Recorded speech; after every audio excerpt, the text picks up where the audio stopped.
저희가 사장 뒷부분에서는 그 들짐승으로 변했던 들짐승과 같은 모습으로 변했던 느부갓네살이 회복되면서 하나님을 고백하게 되는 그 모습을 봤는데요.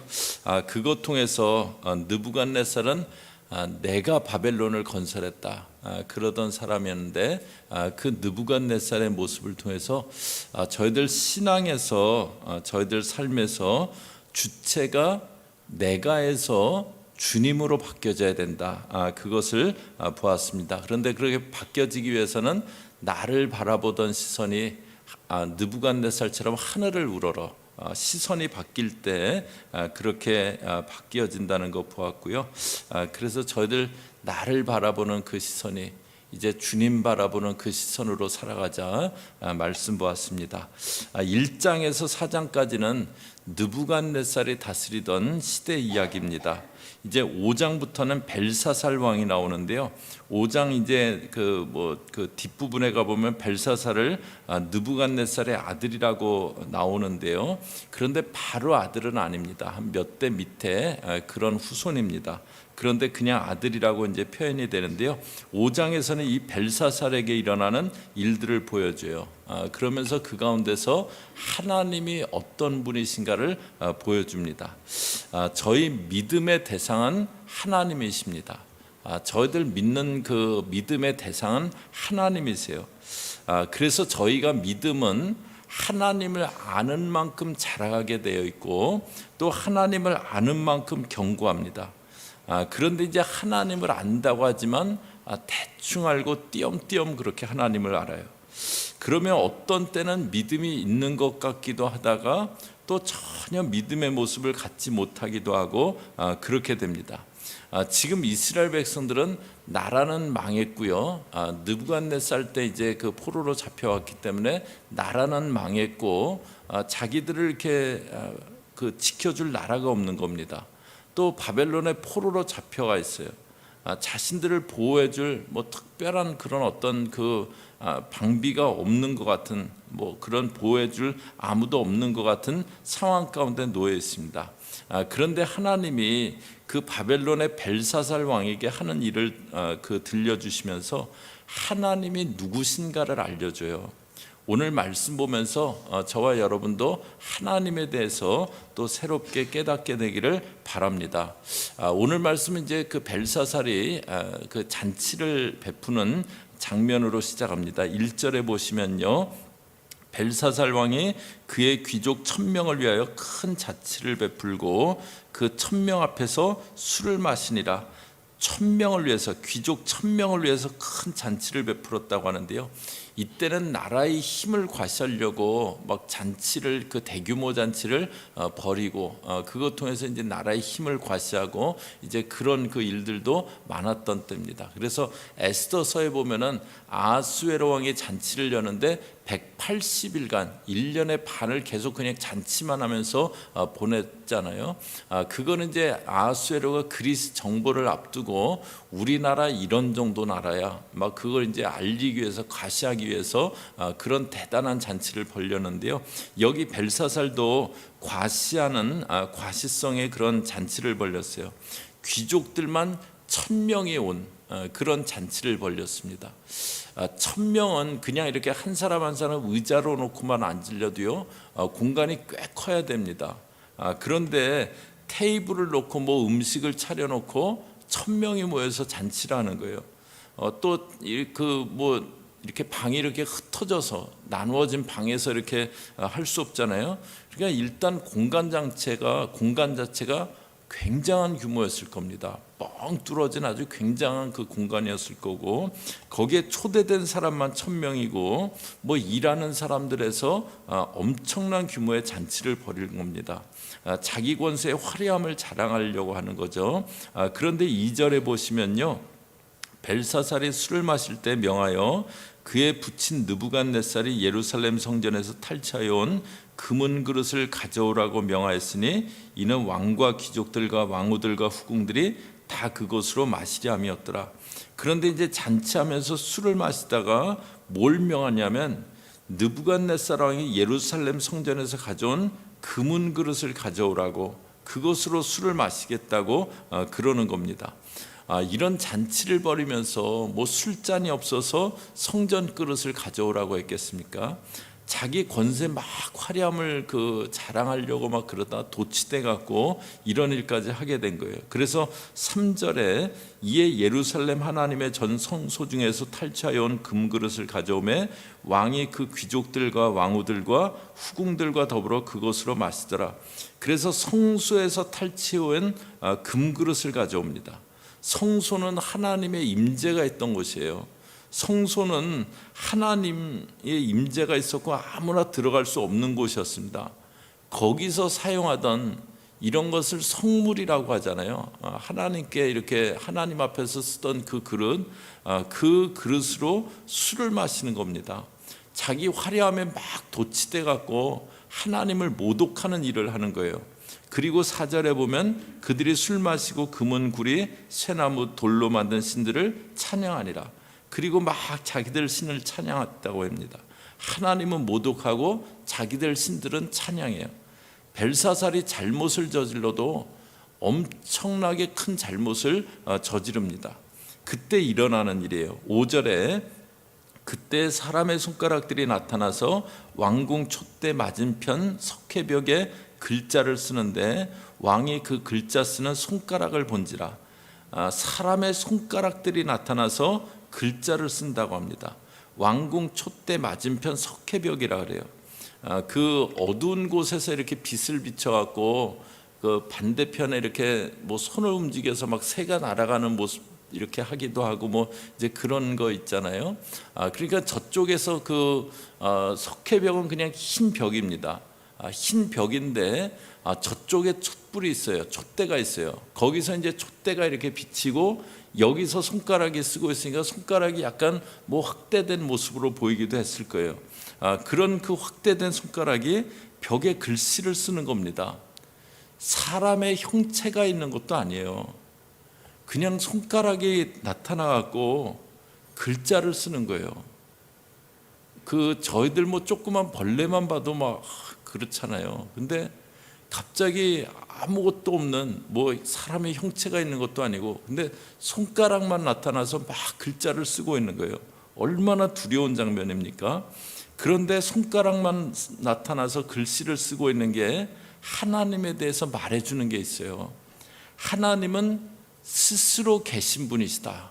그것을 알려줍니다. 하나님은 스스로 계신 분. 하나님이 이제 호렙산에서 모세를 부를 때 모세가 내가 애굽으로 가서 이 히브리인들에게 하나님이 너희 조상의 하나님이 나를 보냈다. 그럴 때 하나님이 그분의 이름이 뭐냐고 물으면 내가 뭐라고 대답을 해야 되냐고 그렇게 묻습니다. 그때 하나님이 말씀하시죠. 출애굽기 3장 14절이요. 저희 같이 읽습니다. 출애굽기 3장 14절 같이 읽습니다. 시작. 하나님이 모세에게 이르시되 나는 스스로 있는 자이니라. 또 이르시되 너는 이스라엘 자손에게 이같이 이르기를 스스로 있는 자가 나를 너희에게 보내셨다 하라. 하나님이 나는 스스로 있는 자다. 스스로 있는 자다. 하나님은 스스로 계신 하나님이세요. 어떤 다른 도움이 있어서 존재하신 분이 아니십니다. 어떤 시작이 있으신 분도 아니세요. 그냥 스스로 계신 분이세요. 그러니까 누가 그분을 도와드려야 되는 그런 분이 아니십니다. 사무엘상에 보면 사무엘 선지 때 이스라엘의 블레셋하고 전쟁을 하는데 계속 전쟁에 져요. 그러자 법궤를 하나님의 법궤를 전쟁터에 가져갑니다. 법궤가 있으면 전쟁에 이길까 해서 법궤를 가져가요. 그러다 그 법궤를 블레셋에게 뺏겨 버렸잖아요. 그런데 이제 블레셋이 그 법궤를 가져다가 이스라엘의 하나님의 그 궤를 우리가 취했다. 그리고 막 좋아갖고 자기들 그 다곤 신전에 다곤 신상 옆에 그 법궤를 놔둡니다. 그런데 다음 날 어떻게 됩니까? 다음 날 가보니까는 다곤 신상이 서 있던 다곤 신상이 엎드러지는 거예요. 얼굴이 막 땅에 콱 이렇게 닿아 있는 거예요. 그래서 일으켜 세워놨어요. 그랬더니 다음 날은 그 신상이 엎드러져 있을 뿐만 아니라 목이 잘려져 있고 양 손목이 잘라져 있어요. 몸뚱이만 남아있는 그런 그 모습이 됐어요.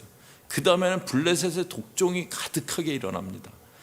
그래서 가드 지역으로 법궤로 옮겨갔어요. 그랬더니 그 가드라는 성읍에 독한 종기가 생깁니다.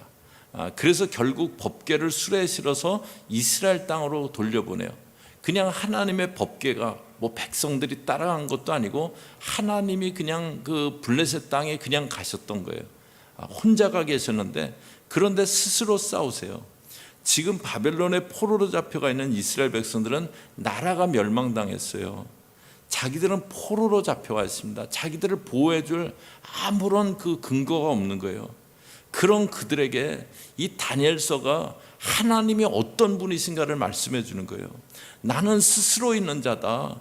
너희가 바벨론 땅에 덩그러니 너희만 포로로 잡혀가 있건 어쨌건 그건 그 문제가 아니라는 거예요. 그곳에 하나님이 계시고 하나님이 함께 계시면 바벨론의 그 화려함이 문제가 안 된다는 거예요. 하나님이 함께 계시면 아무 도움 없어 보여도 그게 문제가 안 된다는 거예요. 스스로 계신 하나님이시기 때문에 그 하나님이 계시면 되는 거예요. 그 하나님은 그냥 블레셋 땅에 그냥 법궤만 가 있어도 그곳에서 스스로 싸우시는 분이세요. 다른 누구의 도움이 필요한 분이 아니세요. 바울이 이걸 알았던 사람이에요. 바울이 마게도니의 환상을 보고 빌립보에 갔다 많이 맞고 깊은 감옥에 갇힙니다. 자주장사 루디아라고 이렇게 그 빌립보 가서 만나긴 했지만, 그러나 빌립보는 이제 자기가 처음 간 지역이에요.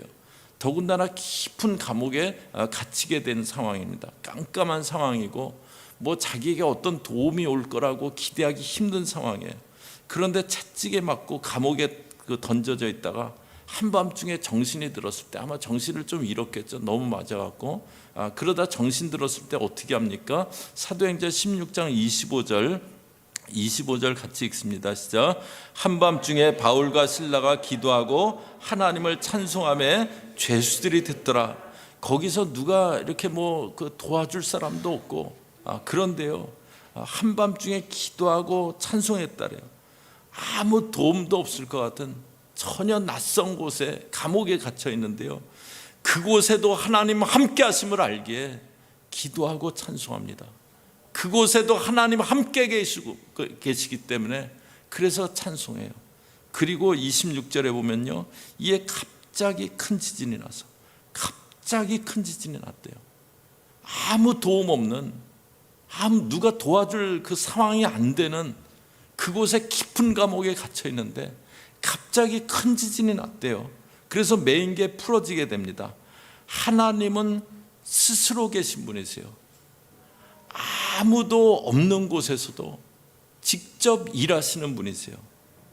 그러니까 저희들 누가 날 도와줄 사람이 없는 것 같다, 뭐 누가 날 도와줄 그런 어떤 상황이 전혀 아닌 것 같다, 그게 크게 문제되지 않습니다. 스스로 계시는 하나님, 저희 하나님은 스스로 계시는 하나님이시기 때문에요. 또 그분은 아무것도 견줄 수 없는 그런 분이세요. 4절 다시 한번 보시면요, 그들이 술 마시고 금은 구리 쇠나무 돌로 만든 신들을 찬양하니라. 여기 그 벨사살이 술을 마시고는 자기들 신들을 찬양했다래요. 그런데 그 신들을 뭐라고 합니까? 표현합니까? 금이나 은이나 구리나 쇠나 나무나 돌로 만든 신들이라 그래요. 좋은 재료로 만들어봐야 금이었어요. 그리고 뭐 그렇지 않은 경우는 쇠나 돌로 만든 신들이라 그래요. 그냥 쇳덩어리예요. 그냥 돌덩어리입니다. 그리고 또 만든 신이라고, 돌로 만든 신이라고 그래요. 쇳덩어리나 돌덩어리 갖고 그냥 인간이 만든 겁니다. 그런데 그것을 신이라고 거기에 절을 해요. 또 찬양했다 그래요. 찬양할 게 따르지 돌덩어리 놓고 찬양을 왜 합니까? 하나님은 이런 신과는 차원이 다르다. 만든, 그냥 돌로 만든 그런 신과는 차원이 다르다. 그걸 보여줘요. 하나님은 어느 것도 견줄 수 없는 분이세요. 그 어떤 것도 대적할 분이 없는 분이세요. 그런데 이걸 모르는 사람들은 어떻게 됩니까? 6절에 보세요. 6절에 보시면 이에 왕의 즐기던 얼굴빛이 변하고 그 생각이 번민하여 넓적다리 마디가 녹는 듯하고 그의 무릎이 서로 부딪힌지라. 얼굴빛이 확 이제 두려운 얼굴빛이었겠죠. 막 화려함을 자랑하고 그 술을 마시고 막 그렇게 그 의시되던 그 모습이 갑자기 낯빛이 확 바뀌면서 그러면서 넓적다리 마디가 녹는 듯하고 제대로 이렇게 서 있을 수가 없는 거예요. 무릎은 막 서로 부딪힙니다. 혹시 그런 경험 있으신 분 계세요? 너무 무서워갖고 막 다리가 덜덜 떨려본. 지금 벨사살이 그러고 있는 거예요. 1000명이 넘는 귀족들을 불러서 잔치하다가요, 너무 두려우니까 막 무릎이 서로 부딪힐 정도로 다리가 떨리게 된 겁니다. 그래서 7절에 왕이 크게 소리질러 술객과 갈대아 술사와 점쟁이를 불러오게 하고 막 크게 소리를 지른 거예요.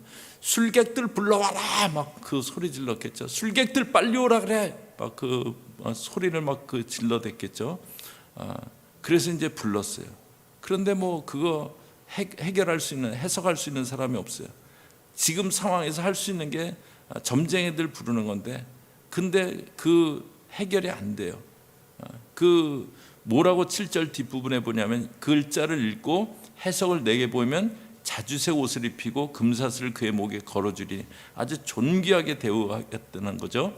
그 다음에 그를 나라의 셋째 통치자로 삼으리라, 세 번째 통치자로 삼겠다 그래요. 그래서 8절에 그때 왕의 지혜자가 다 들어왔으나 능히 그 글자를 읽지 못하며 그 해석을 왕께 알려주지 못하느니라. 근데 글자 자체를 읽지 못한 거예요.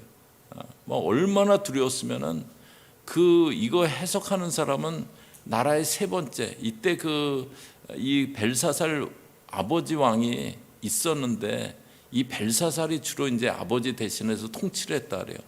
그러니까 아버지 있고 자기 있고 그 세 번째 통치자로 삼겠다고 그러는데 글자 자체를 읽지 못하는 거예요. 그러니까 9절에 그러므로 벨사살 왕이 크게 번민하여 그의 얼굴빛이 변하였고 귀족들도 다 놀라니라. 왕도 번민하고 얼굴은 아주 잿빛이 됐겠죠. 귀족들도 다 놀랐다는 건 동요하고 혼란에 휩싸였다는 그런 그 모습을 말합니다. 하나님을 모르면요, 도움이 없는 상황이라고 생각되면 절망해요. 아무도 없고 난 아무 지금 방비가 없다, 아무 보호가 없다고 생각하면 두려워하고 동요합니다. 그런데 스스로 계신 분, 그 어떤 것도 견딜 수 없는 분, 그 하나님을 알면 어떻게 됩니까? 아무것도 없어도요, 주는 나의 힘이시라고, 주는 나의 도움이시라고, 그분이 나를 지켜주시는 분이라고 고백하게 됩니다. 출애굽해갖고 광야에서 모세에게 반란을 일으켰던 고라가 있잖아요. 그런데 그 후손들은 참 신앙이 좋아요. 그 고라는 왜 같은 레위 지파인데 아론 자손들은 제사장하고 우리 고핫 자손들은 집만 날라야 되냐, 이거 불공평하다 그러면서 반란을 일으켰어요. 그런데 그 후손은 시편에서 어떤 고백을 합니까? 주의 궁전에서 한 날이 악인의 장막에서 첫날보다 낫다. 악인의 장막에서 편하게 지내는 것보다 주의 궁전에서 한 날이 훨씬 낫다고. 그래서 악인의 장막에 거하는 것보다 하나님의 성전 문지기로 있는 게 좋다고 그렇게 고백해요. 성전 문지기라도 좋다는 거예요. 문지기는 쉬운 일 아니잖아요.